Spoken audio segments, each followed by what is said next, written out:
Hi, everyone. Hello, everybody.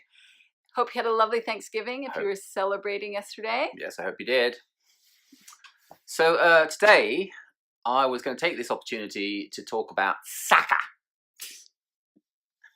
You mean soccer? Soccer. And I would say football, but for our American listeners or viewers, they would think I was talking about something that's played with a ball, but it's not even really a ball. It's just a sort of oval-looking pigskin-ish device. Is it a device? Not a device. You know what I mean. Anyway, moving swiftly on. So you can't say football because people will think you're talking about American football. I think I'm talking about American football. I'm actually talking about soccer. It's not a very good American accent, by the way. It's not, but I like to say soccer. And the reason why I want to talk about soccer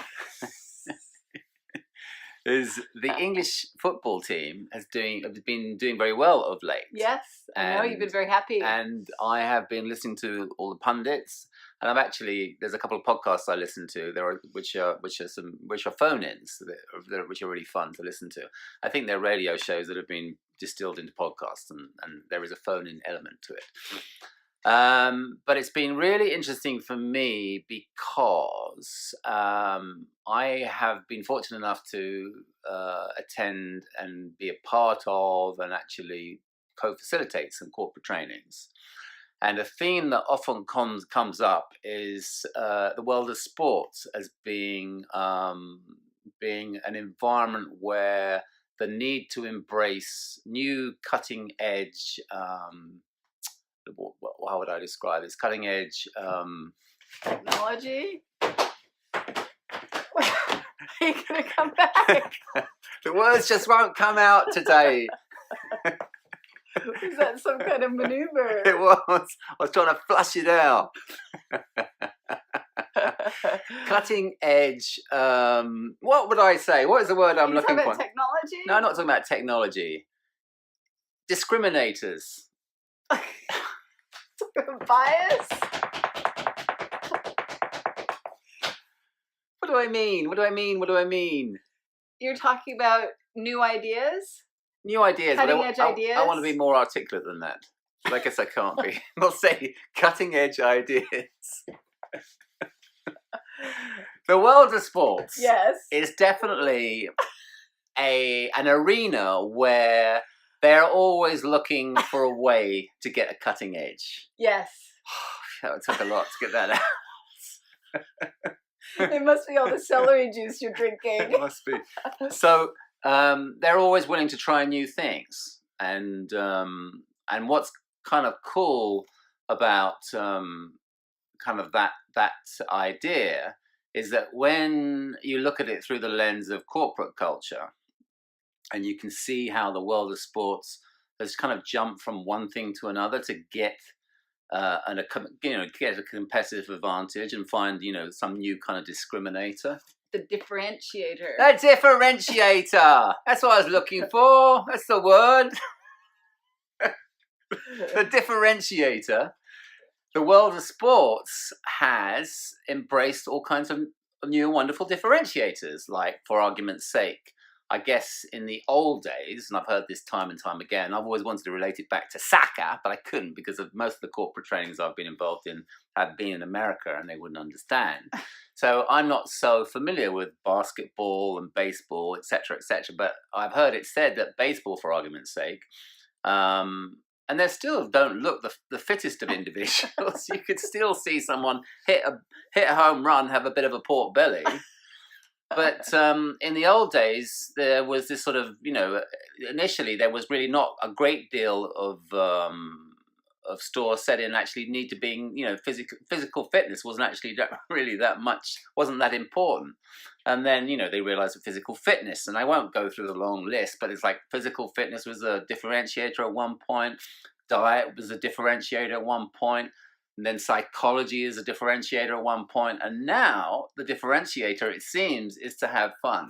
And this was a very long-winded way of me bringing this back to the England team, and that now seems to be the compass point which the coach is trying to direct his players in, is to have fun, but in a way where there is a real concerted effort to have fun. I know that there's been a lot of talk over the last, I don't know, decade about how modern athletes are being coddled and they're spoiled and they earn so much money. And I think that there's this sort of like sea change going on, like particularly with the England team. Their last coach before this one, well, actually no, maybe a few back, but there has been a theme of like we've got these spoiled little brats, and we need someone, we need an authority figure to come down and whip them into shape. And that really paid no dividends, and the team really suffered, particularly at a point where there was this golden generation of English football.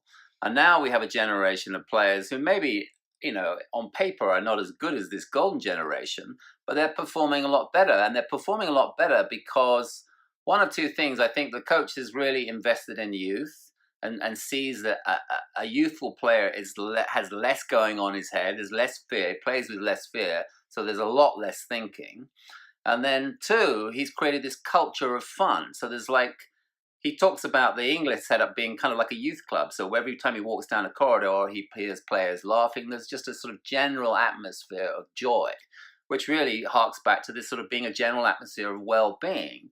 And that is the discriminator. That is what's creating better performance. And that's what we're pointing to with corporate training, is that a happy workforce is a productive workforce. And that if you create a culture around this idea of well-being, good things will come out of it. But it's what's interesting for me about the England setup and listening to these phone-ins is a lot of the people phoning in are saying how much they really feel connected to this team because they get a real sense of their joy, that they're having fun. It's like a real feel-good factor. And that can sound so cliched for me to say that, but that, having listened to a lot of these phone-ins, that's a very common thread, is that people feel connected to this team because they're really appreciating the sort of the joy that they're bringing to the game. And it's not just for soccer teams, or corporate trainings. I mean, it's really for all of us, like whether it's in our family, like when we get too serious and come down on the kids, it's like it doesn't create a culture in our family where we're really at our best and performing well. And we've certainly seen it with our kids, where when we really come down on them hard in a way that's too serious and not really understanding where they're at, that we certainly don't get the best performance out of them. Yeah, absolutely. And I think that's what we're pointing to, is that the idea that well-being is our natural state. It's the natural human condition, and everything else is kind of really comes out of fear. A fear of losing, a fear of losing face, a fear of losing a game, a fear of not performing well. That at the end of the day, that is just all thought generated. And that really, ultimately, our natural state is well-being. So why wouldn't we have that as our base camp, as our base level to approach anything?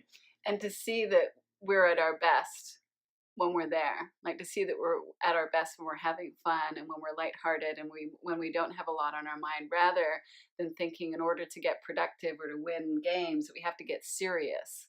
Right? Yeah, absolutely. As is perfectly borne out by this new English setup, who are having fun and getting results as a consequence of it. There you go. And I love what you're saying, that it is our natural state. It's not something that we have to work at creating. Well-being, fun, joy, that's just naturally who we are when we don't have a lot on our mind. Yeah. And when we do have a lot on our mind, that's not a problem either, but we can understand that it's going to pass and we can look in the direction of our well-being. Yes. Still waters will always come. Is that a saying? I don't know. I think I've had my say today. All right, then. And you did your little dance. I don't think that was on camera, though. I think you went off camera for your dance. Oh, well. You can use your imagination. All right. Bye, everybody. Pretty.